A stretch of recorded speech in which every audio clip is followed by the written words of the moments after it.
Hello all, let's start chapter 4, the first section of chapter 4, 4.1, exponential functions. Which kind of functions? We call them exponential. We will start from here, then we learn how to graph exponential functions, and slowly in 4.2, I'll teach you a new topic, which we call it logarithms. But before discussing logarithms, let's first learn what is exponential functions. Any function that's written in the form of f of x equals b to the power of x, we call it exponential function. Here, your b cannot be 1. Your b also cannot be less than 0. Correct? It means your b is always greater than 0, but not also 1. B, we call b base, and x is your exponent. Correct? Numeric example, f of x equals 2 to the power of x. This function, I call it exponential. Remember one thing, in exponential functions, your variable is always exponent. Your base is always a number. Or another example, f of x equals 1/2 to the power of x plus 1. You see again, x is in the exponent. I call this function an exponential function. There are two types of exponential function. The first type, f of x equals b to the power of x, but in this form, your b is always greater than 1. Correct? We call this type of exponential function an increasing exponential function, or some professors in some books, they gave a special name to this function. We call it exponential growth. Correct? When your base is always greater than what? Greater than 1. For example, f of x equals 3 to the power of x. You see, 3 is greater than 1. Or g of x equals 5 to the power of x. Or x plus 1. Correct? We call this type of exponential functions increasing exponential functions or exponential growth. Later, when I start graphing, I will show you why we call it increasing. The second type of the exponential functions, still we write the same notation, f of x equals b to the power of x, but here your b is greater than 0, but less than what? Less than 1.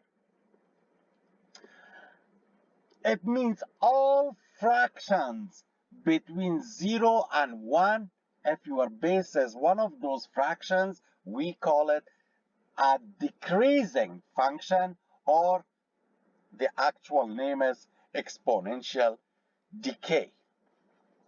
For example, f of x equals 1/2 to the power of what? X. Or f of x equals 3/4 to the power of what? X. We call these types the decreasing exponential function. Now, let's start graphing exponential functions. I will explain graphing in examples for you. Example number 1. Graph f of x equals 2 to the power of x. Usually, when you want to graph an exponential function, use a table of values and use always 5 points, correct? Minimum 5 points. Here, x and y, or x and f of x, correct? And I will use 5 points to graph my function. 0, 1, 2, and 2 negative numbers may be here, -1 and -2. Correct? Let's plug in these values. In this example, I'll plug all the values for you and I'll show it to you how to calculate. First, I want to find f of 2. F of 2 equals 2 to the power of 2, which gives me what? 4. Next, f of 1, it means 2 to the power of 1, which gives me what? 2. Next one, f of 0, which means 2 to the power of 0. Any number to the power of 0 is 1, correct? 1. Now, f of -1, it means 2 to the power of -1. Please remember, you cannot raise a number to a negative exponent. Do you remember from intermediate algebra that if you have x to the power of -n, you can write this as a 1 over x to the power of +n. Then 2 to the power of -1 equals 1 over 2 to the power of +1, which gives you what? 1/2. Same way, f of -2 equals 2 to the power of -2. It means 1 over 2 to the power of +2, which gives you what? 1/4. Now, using this table, easily I can graph my function. Correct? Let's graph it now.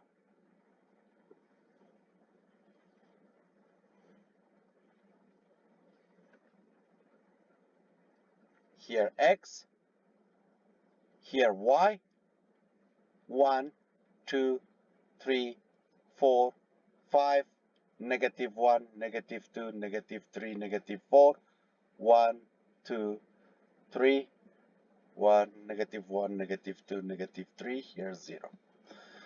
When x is 2, y is 4. x2, y4, somewhere here. When x is 1, y is 2. x1, y2, this point. When x is 0, y is 1, which is this point, the y-intercept, correct? When x is -1, y is half. -1 and half will be here. When x is -2, y is 1/4, which is this point. Now, if I connect all these points,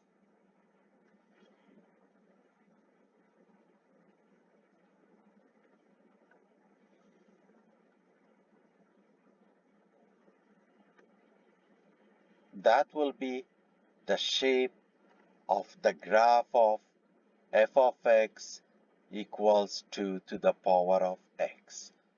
You see, because your b is greater than 1 here, your graph is increasing.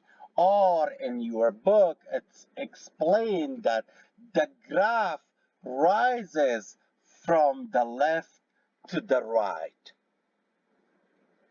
Correct? And we call this type of function exponential growth or an increasing function. Correct? Let me do another example for you.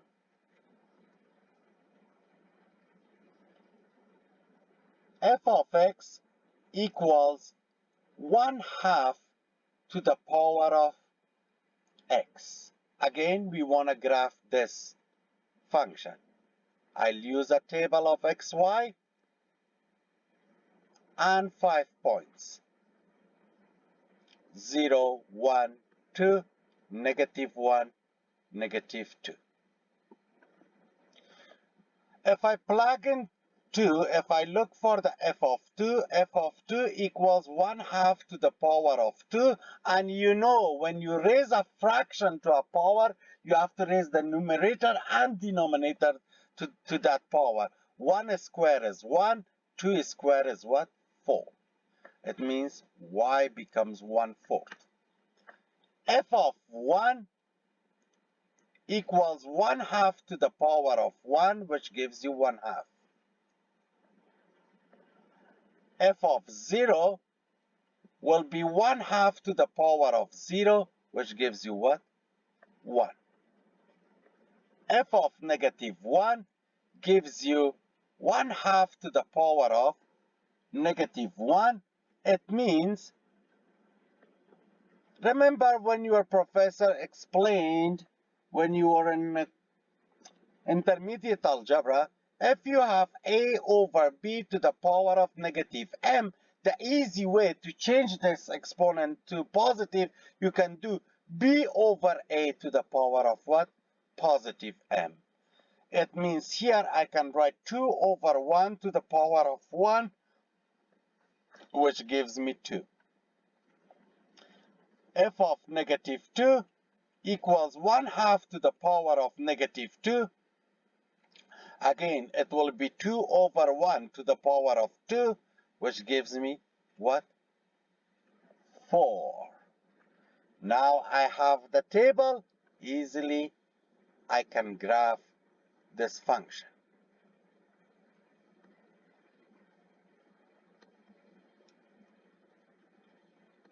xy.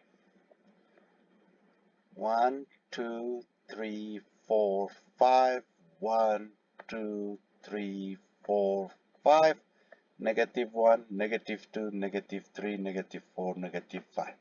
When x is 2, y is 1/4. x2 1/4, it means if this is 1, 1/4 of that, which is really close to x.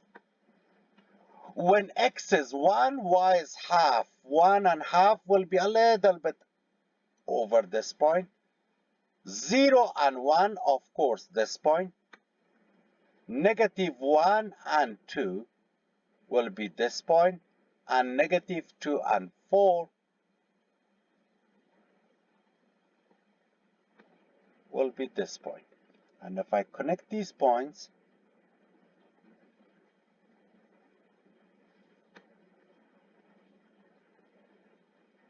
remember your graph never touches the x-axis, or you can call the x-axis the horizontal asymptote for these functions.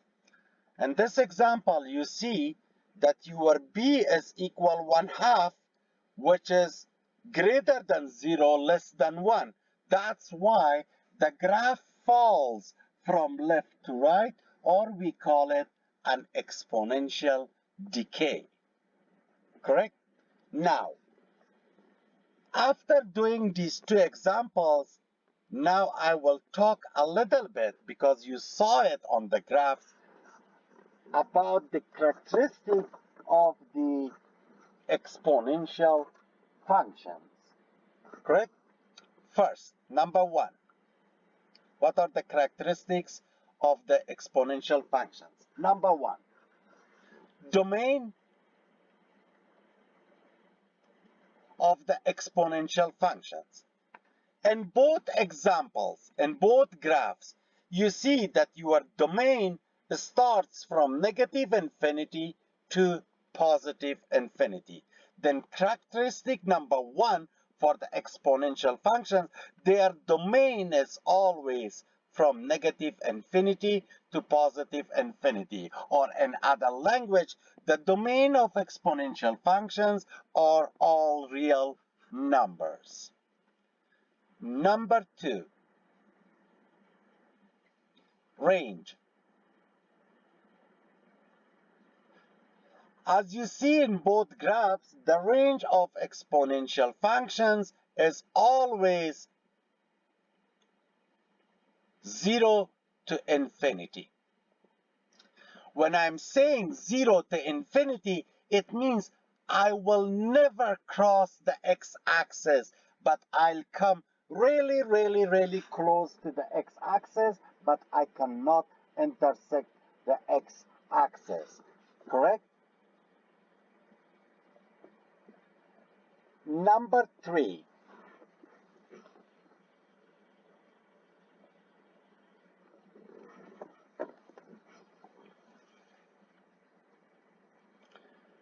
If you have f of x equals b to the power of x and your b is greater than 0, your graph is always increasing. Increasing means it's increasing from the left to the right. Correct? Number 4.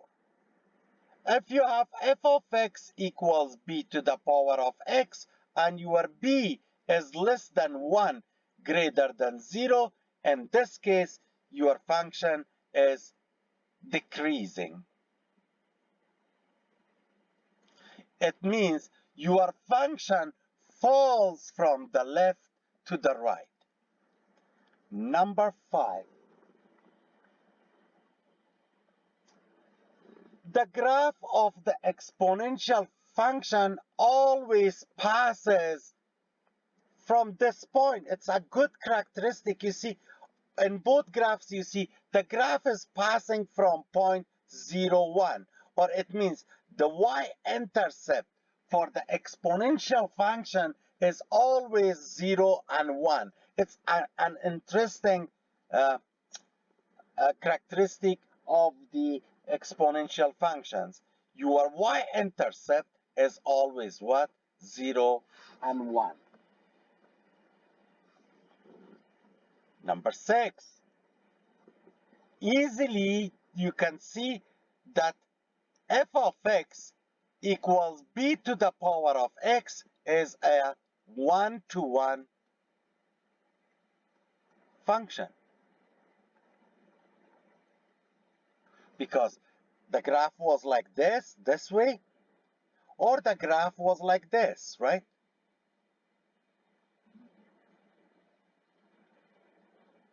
XY. And if you do a horizontal line test, if you remember what is one-to-one function, which I explained it in last chapter, you see your horizontal line always crosses the graph at one point. Then it's a one-to-one function. Okay, if f of x equal b to the power of x is a one-to-one function, it means exponential functions then have an inverse function too. Correct? Later in 4.2, I will discuss what is the inverse of an exponential function. Actually, the inverse of an exponential function will be the logarithmic function. Correct?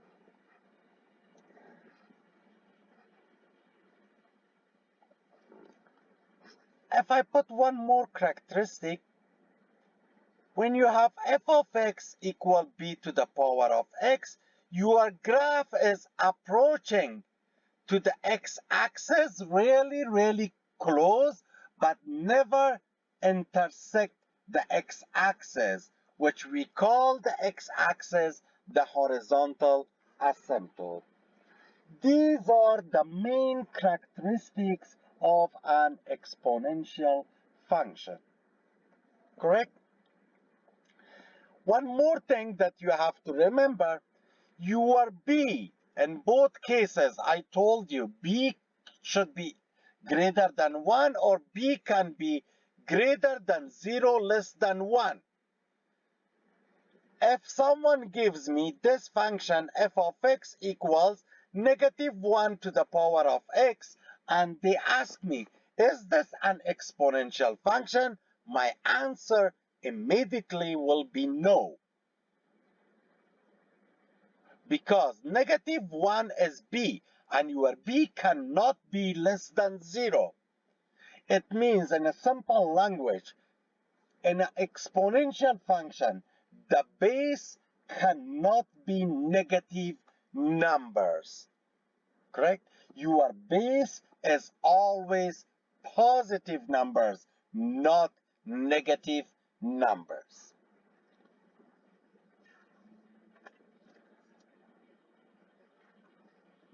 Now, when we learned easily how to graph an exponential function, of course, now we can talk about transformation of exponential functions, correct? Hopefully you remember what's transformation.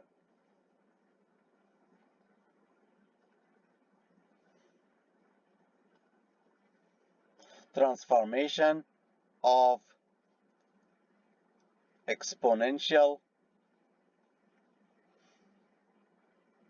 functions.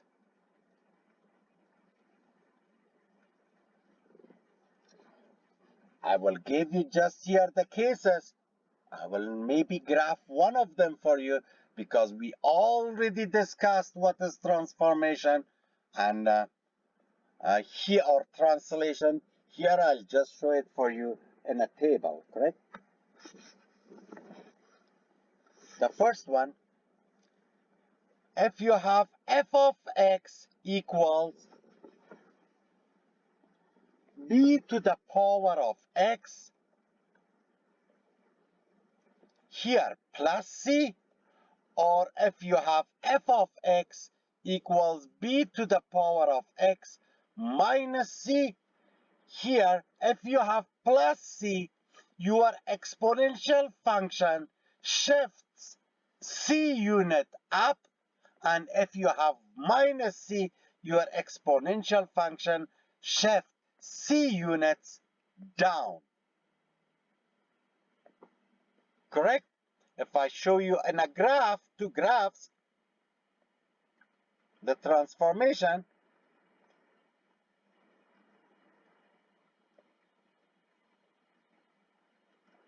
for example, if this is the graph of f of x equals b to the power of x, if you have this graph,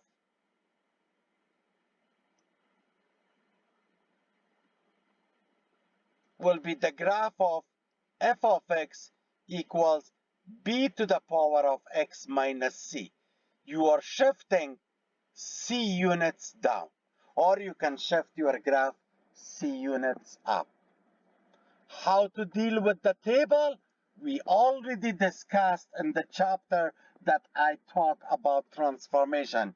You use your table, and what you do, add c to the y column, whatever that c is, 2, 3, whatever that number is given, or subtract that number from your y column, and it gives you the transformation. Correct? Next, if you have f of x equals b to the power of x plus c, or if you have f of x equal b to the power of x minus c. If you have x plus c, your graph shifts c unit to the left, and you have x minus c, your graph shifts c unit to the right. Next one is reflection, right? All the transformation, the table that we discussed in transformation. If I have f of x equals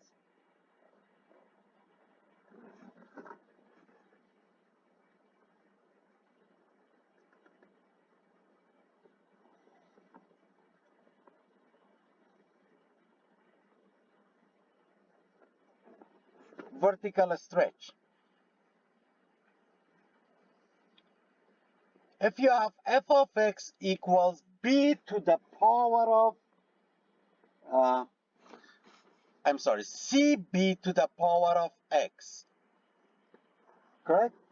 In this case, you have a vertical stretch or shrink based on what is this number c.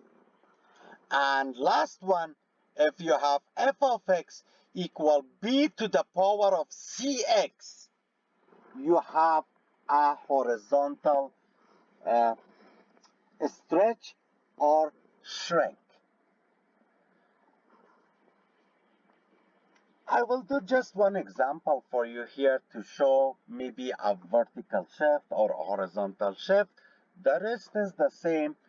Why I'm not doing a lot of examples, because at the beginning of the semester that I told you, when we explain something in one chapter, you will see it comes in your book again and again and again. We already learned how to do transformation or translation of a graph. We just apply that rule here when we talk about exponential functions. When you talk about quadratic, of course, you apply your rule on quadratic functions, correct? When we talk later about logarithmic, you can apply the rule on logarithmic functions, correct?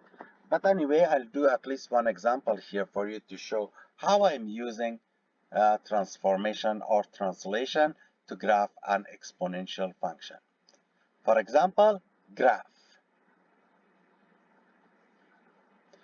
F of x equals, let's say, 3 to the power of x plus 1. What you do, if you remember, you first graph this one. F of x equals 3 to the power of x. Then later, you work on your shift. What I do, I'll draw a table here, x and y, use 5 points, 1, 2, -1, -2, and I will graph first f of x equals 3 to the power of x. When x is 2, y becomes 9. When x is 1, y becomes 3. When x is 0, y becomes 1. When x is -1, y becomes 1/3. When x is -2, y becomes 1/9. I didn't show the work because I show it in example number 1 and 2. Correct? Now, what I do, first I'll graph my parent or base graph. Correct? 1, 2, 1, 2, 3, 4, 5, 6, 7, 8, 9. When x is 2, y is 9. When x 2, y 9, this point. When x is 1, y is 3. Of course, this point. X 0, y 1, your y-intercept characteristic, -1 and 1/3, which will be somewhere here, -2 and 1/9, which is really, really close to the x-axis. And you can, let me change the color, just connect these points, and this one will be the graph of f of x equals 3 to the power of x. But that's not my concern. My concern is to graph 3 to the power of x plus 1. Your 1 is c, right? It means you will add 1 to the column of y, and that gives you a vertical shift. Or in the graph, just move all the points 1 unit up. Correct? It gives you your vertical shift. 9 plus 1 is 10. 3 plus 1 is 4. 1 plus 1 gives you 2. 1/3 plus 1 gives you 4/3, or 1/1/3, correct? And this one gives you 1/1/9. These are the new y's use the old x and the new y, and easily you can find the graph, correct? If I use the green color, when x is 2, y is 10, somewhere here. When x is 1, y is 4. 1 and 4 will be here. 0 and 2 will be here. Same way, negative 1 and 1/3, or 1 and 1/3, which is somewhere here, and next one will be here. Everything shift one unit up. The graph goes actually like this. My graph is not good because I'm just using an electric pen, but if you use a graph paper, easily you can graph it really nice, right? This was all about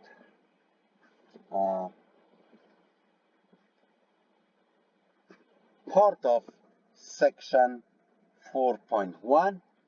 I'll stop the lecture here because I just start with the base information about exponential functions. In part 2 of this video, I'll discuss with you what is natural number e. We will discuss what is e. That you will see after this a lot we are using number e. And also I'll do some word problems on a very interesting topic that we call it compound interest. Correct? It's a banking problem, it's the money problem. We will discuss compound interest formula because the compound interest formula is actually an exponential function. Correct? I'll stop the lecture here and see you in part 2 of this lecture.